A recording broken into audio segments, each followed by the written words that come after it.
singkat tapi memiliki makna yang sangat luar biasa. Ini baru 1-2 tafsir Pak kalau kita bahas begitu ya. Makanya mufasir itu juga banyak pendapatnya. Jadi baru asra, lafaznya ijaz, bentuknya fi'lil bina lil majhul, bi'abdihi. Kenapa kok menggunakan bi'abdihi, tidak menggunakan nama Nabi Muhammad? Kenapa kok tidak menggunakan subhanalladzi asra bi Muhammadin, tapi kok menggunakan bi'abdihi? Itu menggambarkan bahwa Nabi Muhammad itu adalah hamba Allah. Bapak Ibu, kita semua juga hamba Allah kan? Betul? Betul nggak? Adik-adik, hamba Allah? Iya. Hamba itu artinya? Hamba artinya apa dek? Yang disembah sebut dengan? Kita sebagai hamba, tugas kita adalah menyembah. Jadi Nabi Muhammad diibaratkan dengan kata-kata abdun, bi'abdihi, tidak bi Muhammadi. Kenapa? Karena Allah yang sudah memanggil beliau dengan kata-kata hamba. Kalau Allah yang sudah menyebut, berarti Allah kenal dengan Nabi Muhammad. Kalau kita kan belum tahu apakah Allah kenal dengan kita. Contoh kasus, saya kenal dengan presiden, apa presiden kenal dengan saya? Kan begitu. Jadi kalau mau jadikan oleh Allah sebagai hamba, maka ikuti apa yang terdapat di dalam Al-Quran dan dalam hadis Rasulullah SAW. Bi'abdihi, jadi Allah yang menggolongkan Nabi Muhammad menjadi abdihi. Jadi orang yang dikasihi, disayangi, ditulis di Lauhul Mahfuz sebagai orang yang dikasihi. Padahal waktu itu Bapak dan Ibu yang saya hormati, sebelum Isra Mi'raj kan dikenal dengan Amul Husni, tahun kesedihan. Nabi Muhammad sedih yang pertama karena ditinggal oleh pamannya tercinta, yaitu Abu Thalib. Ya, Abu Thalib ini yang mengasuh beliau dari kecil sampai dewasa, sampai yang menjadi wali ketika beliau menikah dengan Siti Khadijah. Beliau juga yang mempestakan beliau 3 hari 3 malam.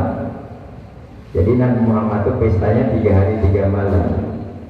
Hadisnya aulid walau bisahatin, adakanlah walimah pesta perkawinan itu walaupun hanya seekor kambing. Artinya kalau nikah itu memang harus diistiharkan, harus diumumkan supaya orang tahu. Jadi nggak ada nikah siri dalam Islam, Bapak. Nggak ada nikah sembunyi-sembunyi. Kalau nikah siri berarti tidak sesuai dengan kaidah Islam. Nikah itu harus dikumandangkan, minimal ada pesta dengan tetangga tahu semua dia udah nikah. Jadi hari ini ada konsep nikah siri, ya, nikah yang sembunyi-sembunyi. Ya. Ini kita hari dari topik sedikit. Ya. Jadi kenapa Rasulullah digolongkan menjadi hambanya yang dikasih? Karena waktu itu memang Nabi Muhammad sedang dirundung maut. Pamannya meninggal, istrinya meninggal, kemudian beliau dideportasi, beliau dilempari dengan kotoran, beliau diusir, beliau diembargo ekonomi, sehingga Allah memperjalankan beliau, ya, sebelum diperjalankan dicuci dadanya, diisi dengan nur kali kedua, ya, supaya apa? Supaya benar-benar bersih tauhidnya kepada Allah Subhanahu wa ta'ala. Bi'abdihi lailan, jadi diperjalankan dalam sepertiga malam. Tujuannya untuk apa? Untuk mengambil satu perintah Perintah zakat cukup dengan Quran.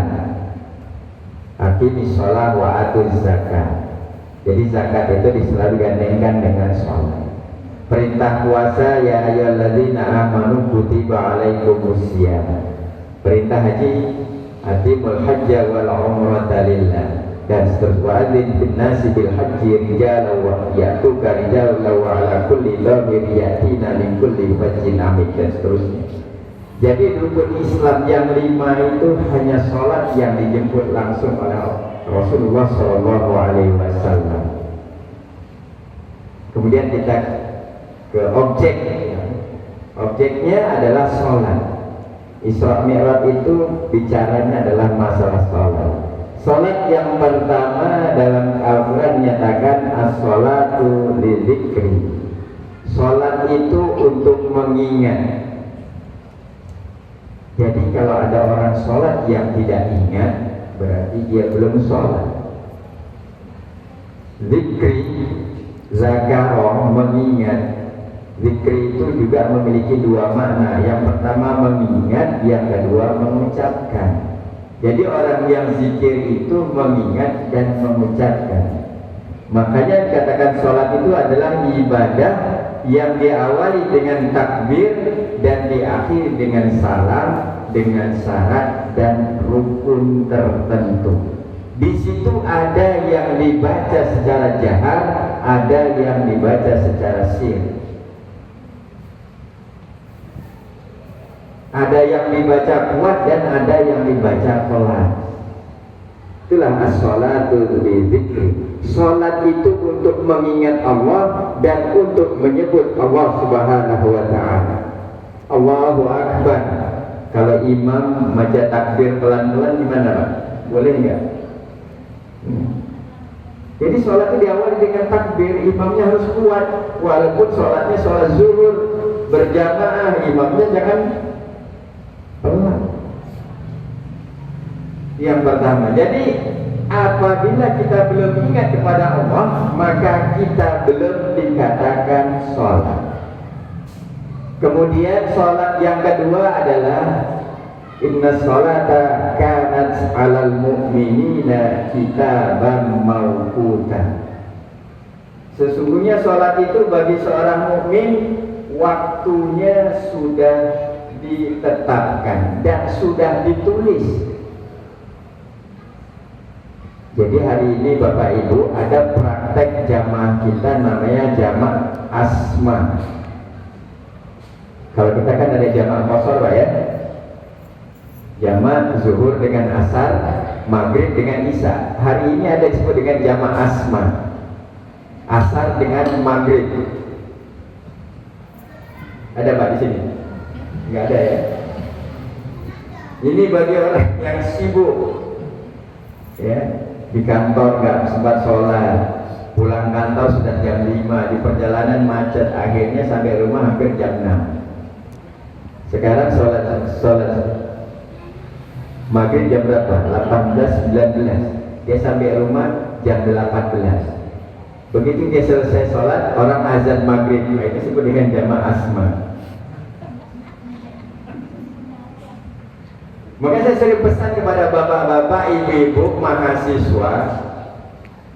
Nah, kebetulan saya ngejemput mahasiswa ini. Saya sudah 3 tahun pindah di perguruan tinggi, ya di Stain, di Ceruk Ijo. Ya, saya masuk sana, dosen yang pegawai negeri sipil baru 2 orang. Tahun 2018, bulan Maret, SK Pak Sekjen saya terima.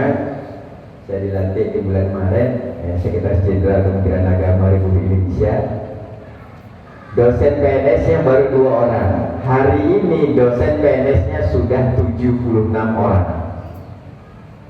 Ya. 18 saya terima PNS dosen 4 orang. 2019 saya terima dosen 50 orang PNS. Makanya setiap minggu kadang-kadang 3 kali saya bolak-balik Jakarta.